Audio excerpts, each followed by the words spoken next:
Google AdSense approval trick 2022 কথা বলবো আজকে গুগল অ্যাডসেন্স অ্যাপ্রুভাল নিয়ে।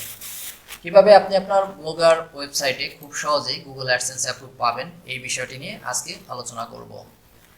তো ভিডিওটি শুরু করার পূর্বে একটা কথা বলতে চাই, আপনি যদি blogger A to Z channel এখনো পর্যন্ত সাবস্ক্রাইব করে না থাকেন তাহলে সাবস্ক্রাইব বাটন থেকে সাবস্ক্রাইব করে নেবেন।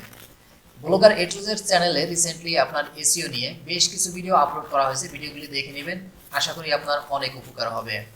আর অ্যাডসেন্স অ্যাপ্রুভাল নিয়ে আপনার বেশ কিছু ভিডিও দেওয়া আছে, সেগুলো আপনারা দেখে নেবেন। তাছাড়া এখানে টেমপ্লেট শেয়ার করা হয়েছে অ্যাডসেন্স অ্যাপ্রুভালের, যে কোন টেমপ্লেট ব্যবহার করলে আপনার গুগল অ্যাডসেন্স অ্যাপ্রুভ পাবেন সেই টেমপ্লেটগুলি নিয়েও বেশ কিছু ভিডিও আমার এই চ্যানেলে দেওয়া আছে, আশা করি দেখে নেবেন, আপনার উপকার হবে। আর যারা ওয়ার্ডপ্রেসে রয়েছেন তাদের জন্য এই থিমটা শেয়ার করা হয়েছে ফ্রিতে, সেটাও আপনারা দেখে নেবেন, আপনাদের অনেক উপকার হবে। তো আজকে যেই ওয়েবসাইটটা অ্যাপ্রুভ হয়েছে সেই ওয়েবসাইটটার নাম আমি অবশ্য এখানে আর দেখাচ্ছি না, তার কারণ হলো এই ভিডিওটায় আমি আমার ওয়েবসাইটটা শেয়ার করেছিলাম, আরও ভিডিও আছে আপনার এখানেও শেয়ার করা হয়েছিল এই আপনার ওয়েবসাইট, তারপরে এখানেও একটা ওয়েবসাইট শেয়ার করা হয়েছিল, যার কারণে দেখা গেছে এই ওয়েবসাইটটা শেয়ার করলে কি যে সমস্যাটায় আমি পড়েছি সেটি হলো আপনার অনেকেই আছে ভিপিএন ক্লিক করেন, তো যার কারণে আসলে আমি আর চাচ্ছি না যে আমার ওয়েবসাইটটা আসলে আপনার ভিপিএন কোনো ক্লিক করুক, তো যার কারণে আসলে এটি হাইড করে যাচ্ছি। বাট এখানে আপনারা যদি লক্ষ্য করেন এখানে 3 ঘন্টা আগে অ্যাপ্রুভটা হয়েছে, আর এই জিমেলটা আমরা যদি একটু রিলোড করি আবার এখানে আমরা দেখতে পাচ্ছি রিলোড হচ্ছে, তো এখানে দেখুন সবকিছু ঠিক আছে এবং 3 ঘন্টা আগেই আসলে এটি অ্যাপ্রুভ হয়েছে। এখানে যদি দেখেন your site is now ready to serve AdSense ad, আর এখানে কংগ্রাচুলেশন জানানো হয়েছে। যাই হোক, আর এখানে আমরা এখানে অ্যাডসেন্সে লগ ইন করা অবস্থায় আছি। এখানেও যদি আমরা এখন দেখি এটি রিলোডে দিলাম, তো এখানেও দেখি এখানে মাত্র 2টা পেজ ভিউ হয়েছে, তো একটা ইমপ্রেশন দেখাচ্ছে। তো যাই হোক, এখন পর্যন্ত এটার কোনো টিএক্সটি ফাইলও আসলে এখন পর্যন্ত অ্যাড করা হয়নি। তো এখন আসলে গুগল অ্যাডসেন্স অ্যাপ্রুভ পাওয়ার জন্য আসলে কি কি দরকার, মূলত এই বিষয়টা নিয়ে আসলে আমার বেশ কিছু ভিডিও আছে, আপনারা ওই পিছনের ভিডিওগুলো দেখে নেবেন। একটা গুগল অ্যাডসেন্স অ্যাপ্রুভালের জন্য আসলে কি কি বিষয় আপনার সঠিকভাবে করা প্রয়োজন আমি সেটি আপনাদেরকে বুঝিয়ে দেওয়ার চেষ্টা করতেছি। এখানে আপনাকে সর্বপ্রথম যে বিষয়টা খেয়াল রাখতে হবে সেটি হলো আপনার একটা ডোমেইন। তো ডোমেইন নেমের ক্ষেত্রে আপনি যে কোনো ধরনের টপ লেভেল এক্সটেনশন আপনি ব্যবহার করতে পারেন। এক্ষেত্রে অনেকেই বলে থাকেন যে .xyz গুগল অ্যাডসেন্স অ্যাপ্রুভ করে কিনা, তো অবশ্যই করে, কোনো ধরনের কোনো সমস্যা নেই। তো আর অনেকে আছে যে ফ্রি ডোমেন, ব্লগারের ফ্রি ডোমেনে আপনার গুগল অ্যাডসেন্স অ্যাপ্রুভ করে কিনা, এটি নিয়ে অনেকে আবার প্রশ্ন করেন যে .blogspot.com এই সাবডোমেনে আসলে গুগল অ্যাডসেন্স অ্যাপ্রুভ করে কিনা। অবশ্যই করবে। আবার অনেকে প্রশ্ন করেন যে আপনার ওয়ার্ডপ্রেসে ভালো হয় না আপনার ব্লগারে ভালো হয়। গুগল অ্যাডসেন্স অ্যাপ্রুভালের জন্য আপনার যে কোনো প্ল্যাটফর্মেই ব্যবহার করেন না কেন, আপনার নিয়ম কিন্তু একই, নিয়মের কোনো ভিন্নতা নেই। তো সর্বপ্রথম আপনি একটি টপ লেভেল ডোমেন নিয়ে নেবেন। ডোমেন নেম নিলে আপনার কন্টেন্টকে আপনি একটু র্যাঙ্কের দিকে আনতে পারবেন, যার ফলে আপনি খুব সহজেই গুগল অ্যাডসেন্স অ্যাপ্রুভটা পাবেন। সাবডোমেনের র্যাঙ্কটা একটু কম করে তুলনামূলক, যার কারণে আপনার গুগল অ্যাডসেন্স অ্যাপ্রুভ পেতে অনেক সময় একটু সমস্যা হয়। তো ডোমেনের ব্যাপারটা মাথায় রাখবেন। এরপর আসবেন ডিজাইনে। ডিজাইনের ক্ষেত্রে আসলে কেমন ডিজাইন করবেন, তো ডিজাইনের ক্ষেত্রে আমি এখানে একটা ভিডিও দিয়ে রেখেছি যে আপনারা এই যে অ্যাডসেন্স অ্যাপ্রুভাল ব্লগার টেমপ্লেট, এই টেমপ্লেটটা ব্যবহার করতে পারেন। প্লাস এটা দিয়েই আসলে আজকের এই সাইটটা অ্যাপ্রুভ হয়েছে।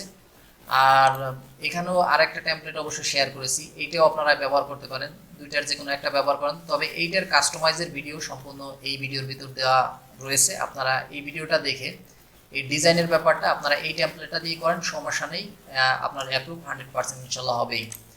তো এখানে গেল আপনার ডিজাইনের ব্যাপারটা। এরপরে যে বিষয় সেটি আপনার হলো পোস্ট। তো পোস্টের ব্যাপারে আপনার যখন আপনারা পোস্ট করবেন, পোস্ট অবশ্যই ইউনিক। এখন এখানে অনেকেই যে কাজটা করেন, অনেক সময় ট্রান্সলেট ব্যবহার করেন, ট্রান্সলেট ব্যবহার করে আপনার দেখা গেছে যে বাংলা টু হিন্দি করেন। আমিও আমার চ্যানেলে অনেক আগে, আপনার 2 বছর আগে এরকম একটা ভিডিও আপলোড করেছিলাম যে আপনার বাংলা টু হিন্দি বা হিন্দি টু বাংলা এভাবে ট্রান্সলেট করে পোস্ট লিখলে অ্যাডসেন্স অ্যাপ্রুভ হয়। বাট এখন অ্যাডসেন্সের কিছুটা পলিসি আপডেট হয়েছে, যার কারণে আসলে এখন ওইভাবে অ্যাপ্রুভ পেতে খুব রেয়ার, আপনার খুব কম সংখ্যক অ্যাডসেন্স অ্যাপ্রুভ হয়। একেবারেই যে হয় না এরকম না, হয়, তবে খুব সংখ্যায় খুব কম। এর জন্য পোস্টগুলা আপনি যে কাজ করবেন, আপনার নিজের ভাষায় আপনি লিখবেন, মানে নিজে লিখবেন, কষ্ট করে লিখবেন। আর ইমেজের যে ব্যাপারটা, অবশ্যই ইউনিক ইমেজ দিবেন। আপনি নিজে পারলে ফটোশপ দিয়ে আপনি ইমেজটা দিবেন, তাহলে অবশ্যই আপনার দেখা যাবে যে আপনার পোস্টটাও র্যাঙ্ক করবে। যখনই আপনি কোনো ধরনের কোনো কপি করবেন না, কোনো নিজে লিখবেন, আর একটু ট্রাই করবেন কিওয়ার্ড নির্বাচন করে তারপর পোস্টগুলি লেখার জন্য। এর ফলে আপনার গুগল অ্যাডসেন্স অ্যাপ্রুভ পেতে সুবিধা হবে। তাহলে লো ভ্যালু কন্টেন্টটা খুব, এররটা খুব কম আসবে আপনার এই যদি যখন আপনি কিওয়ার্ড রিসার্চ করে পোস্ট করবেন। আর আপনার এরপরে হলো সার্চ কনসোলে অনেকেই আপনার দেখা গেছে করেন, আপনার সাইট আপডেট করেন না। আপনি যখনই সার্চ কনসোলে কাজ করবেন, আপনি সার্চ কনসোলে কোনো ধরনের এরর আছে কিনা এইগুলো চেক করবেন। সার্চ কনসোলে কয়টা পোস্ট আপনার ইন্ডেক্স হয়েছে সেটা ফলো করবেন। সার্চ কনসোলে মিনিমাম আপনার যখন দেখা যাবে যে অন্তত 2000 বা 1000 ইমপ্রেশন আসে, ওই অবস্থায় আপনি দেখা গেছে যে আপনি অ্যাপ্লাইটা দিবেন। এর আগে অ্যাপ্লাইটা না দেওয়াই ভালো।